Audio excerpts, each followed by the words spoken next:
Today we are going to study about the 11th standard topic. It's called journal.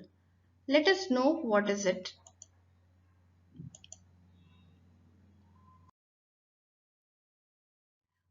Always in your mind there will be a question that what is journal? It's very simple, students. It's not as complicated, but yes, it's very important topic for your account subject. What is journal? Right? That must be thinking in your mind. A journal is called book of original entry, or it is also called as book of prime entry. Now I'm stressing on this word called book of original entry and book of prime entry. What does it means? It means there are numerous transactions that happen in a business. Maybe some cash transactions, maybe some non-cash transactions that are happening, or maybe someone is paying someone, right? Or there is some income that the company is receiving. So all different 100,000 transactions are happening in a day, right? So where do accountant will record those transactions if they are happening in a business? Obviously they will record in a book called journal. So journal is called book of original entry. Why it is called original entry? Because it is the first place where all the monetary transactions of business are recorded. Okay, that's why it is also called as prime entry, because it is the place where all the monetary transactions are first recorded. Now let us know the next. What are the different methods of classification of accounts? It's very simple. Methods of classification of accounts we need to know, because then only you'll know how to do record these transactions, because there are n number of transactions that are happening in a business, and there is a procedure of doing those transactions. So first method is called traditional classification method. What is traditional classification method? It's the oldest method of doing all the different classification of accounts on the basis of three things: personal account, real account, nominal account. So what does this accounts mean? Personal, real and nominal. I'll give you one example. If I say a name of any company, say XYZ Limited Company. If I say a name of any bank, example HDFC Bank, ICICI Bank. So what are these? These are different example of personal account. Personal account are of three types. First is natural personal. Who are natural personal examples? People like us. We are the natural human beings. So there are different customers, different suppliers in a business. So they are coming under the example of natural personal account. Now, if any supplier is supplying anything in the business, that supplier is called as creditor in the business. If any buyer is buying anything from the business, that buyer is known as, customers are known as debtors in a business. So debtors and creditors are the example of personal account. Which personal account? Natural personal account. But when I talk about artificial personal account, what are those examples? Which are given an identity of a person. They are not actually real living beings, but we have treated them as a separate personal account. That means example of opening any company's name, like maybe XYZ Limited, maybe Forex Limited. All these companies have their own individual identity in the business world. They are not natural living being person, but they are definitely given all the identity like a person. So that's why they are called as artificial personal account. Even more examples like any bank name. They are also, all the bank are called personal account. Next is third type of personal account, that is called as representative personal account. Now representative personal account says what? Any accounts which are representing some person. For example, there is a landlord who is supposed to pay a rent of any particular place and that rent is not yet paid by him.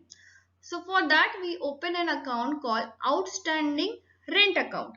So outstanding rent account is representing whom? Representing a landlord who is yet to pay the rent of that particular place. So there are four main examples of representative personal account.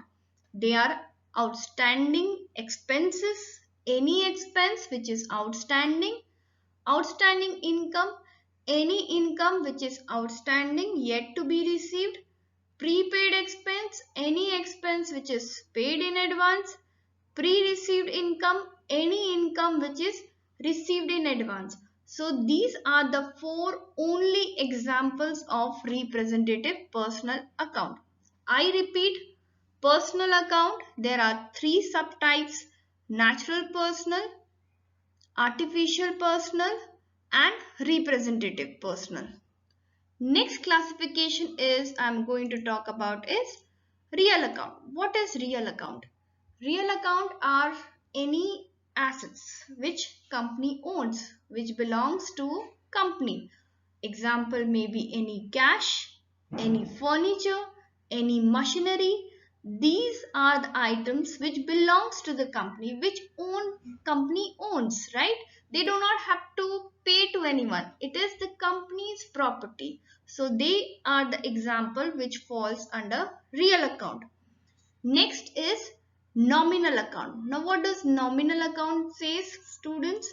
Nominal account says any expense or any revenue if the company incurs or company earns. They are example of nominal account. Very simple example I give you. You know we pay salary in the business to an employee, right? So salary is what? Expense. But it falls under which category? Nominal account. If I say rent paid, it is which account? Nominal account example. But if I say commission received from any sales done, right? So those commission received is again a which account? Nominal account, because that's a revenue which the company has earned. So any kind of expense or revenue company earns in the day-to-day business, that is called as under the example of nominal accounts. So these were the classification, students, which were under traditional classification: personal account, real account, nominal account. Let us look into the next category of classification: modern classification of accounts.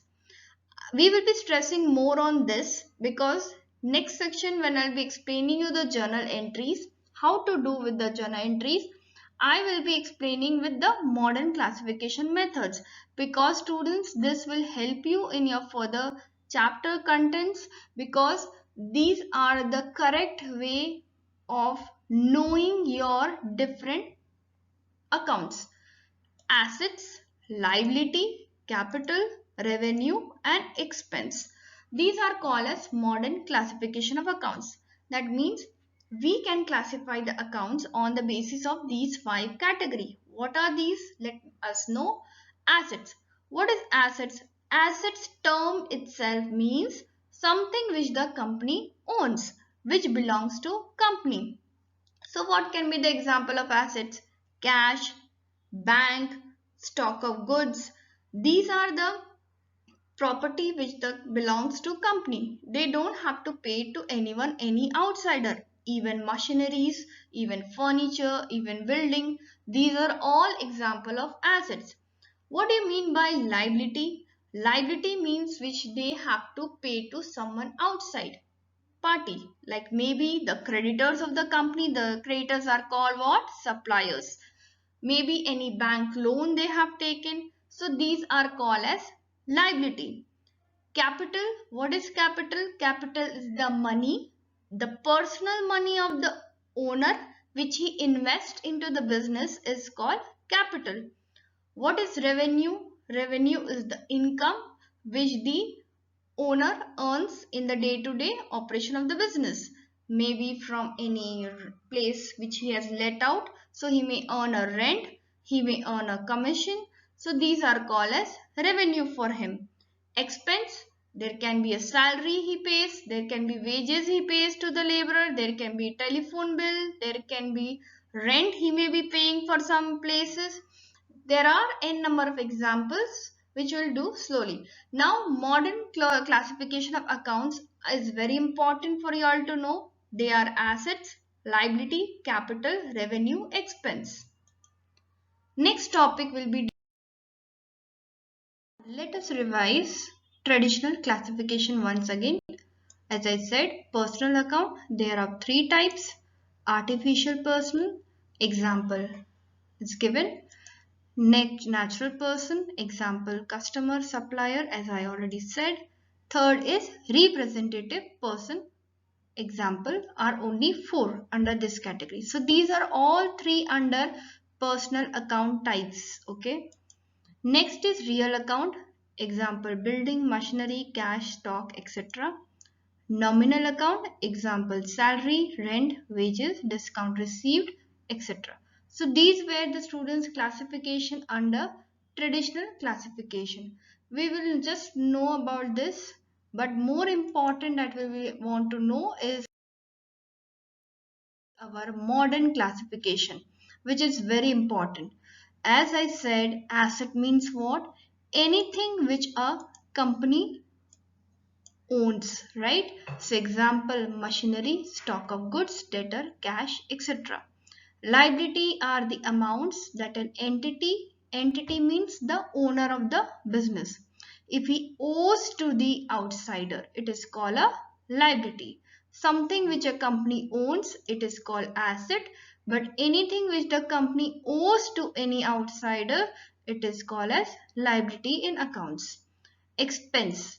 Expense means any expenditure the company does to run day-to-day business of a company. Revenue, any income which a company earns from day-to-day activities of a business. Maybe by selling goods, maybe receiving any interest on any investments they may have done. That are all part of the revenue. Capital, as I said earlier, it is a personal amount which is invested by the owner of the company into the business. So if an owner invests his personal saving into the business, that term is called as capital. So these are the modern classification of accounts. As we know, there are two, there are traditional classification and modern classification. Now based on the modern classification, what are the golden rules for doing journal entry? Now, before we begin, students, I'll make you clear there are two classifications of accounts. We know traditional and modern classification. Now, there can be two ways of doing your journal entry based on traditional classification rules or maybe on the basis of modern classification rules. I will be telling you according to the modern classification of rules. Just now I discussed with you that what are the five nature of accounts according to modern classification. They are assets, liability, capital, revenue and expense. Now if asset increases, what is the rule that we need to follow? There are two sides of an account. One is debit, another is credit. Okay, debit aspects and credit aspect. That means any transaction, any monetary transaction that is done in the business, one account goes on the debit side, another goes on the credit side. Now which account will go on which side and how to apply that rule? So that is why it is important to know this rule, students. If your assets is increasing, it goes on debit side. If it decreases, it goes on the credit side. If liability decreases, it goes on debit side. If it increases, it goes on credit side. If capital decreases, it goes on debit side. If capital increases, it goes on credit side.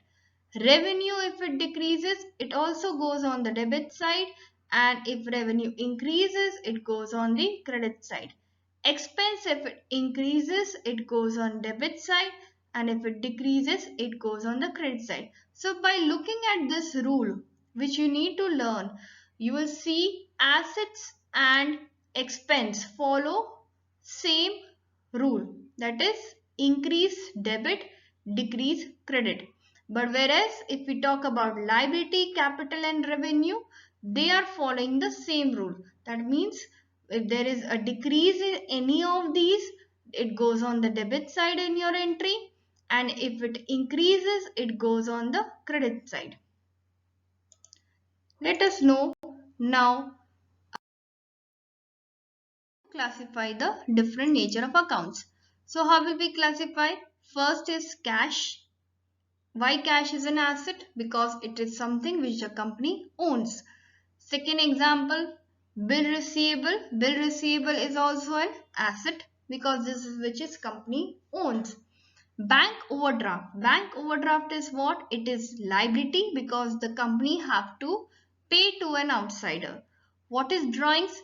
Drawings is an asset for the company because when a company gives the facility to the owner to withdraw cash or goods for the personal use, that term is called as drawings. So drawings is always an asset for the company. Bank loan, it is a liability. Salary, it is an expense. Rent receipt, what is it? It is revenue. So students, you need to practice more on this, that you need to identify what are assets example, what are liability example, what are expense example, and what are revenue examples. Because we will be doing the journal entry, how to proceed with the steps that we need to follow for journal entry in our next section. Before that, do revise the rules in your modern classification of accounts that we follow for assets, liability, expense, revenue, and income. Thank you.